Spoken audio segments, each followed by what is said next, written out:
Yeah, hi guys. I called the state police today and they told me that they were not involved in the search for Aaron Thayer, but Thayer does have a criminal history here in Connecticut. He was actually charged with interfering with an officer and resisting arrest out of Wolcott back in 2016. He was found guilty of those charges and sentenced to a year in jail, but he never served any time because that sentence was suspended. Signal zero! He's got a f***ing gun in his waistband! Florida sheriff's deputies arrested this Connecticut man. This is not even fair, bro. 39-year-old Aaron Thayer. So where do I go from here, man? To jail. For real? To jail for what?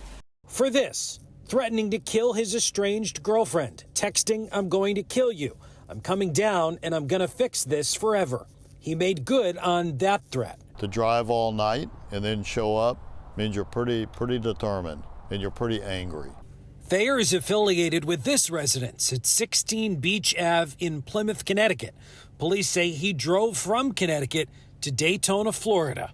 We started trying to find him, and that worked for a little while, and then he changed tactics and did some things that thwarted our ability to track him. He allegedly broke into his girlfriend's house less than 24 hours later with a tire iron and stole her gun. A frantic call to 911. Deputies showed up in minutes, confronting Thayer. Get on the ground! For what? On your knees! Get on the ground! Roll over on your stomach! On your stomach! Roll over on your stomach! Once in handcuffs, his threatening tone quickly turned to a desperate plea for pity.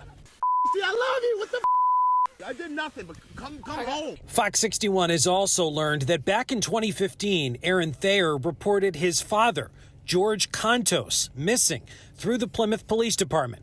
Contos was living in Florida. A Justice for George Contos page remains active on Facebook. The Flagler County Sheriff's Office told Fox 61 Contos has never been found, and his disappearance remains a cold case. And as if this story wasn't strange enough, Florida deputies told me that Thayer also had multiple surveillance cameras that he installed in and around his estranged girlfriend's home in Florida in order to keep tabs on her. He is charged with attempted premeditated murder and written threats to kill, among several other charges. We're live right now in Plymouth. Matt Caron, Fox 61 News. Matt, thank you. We're also following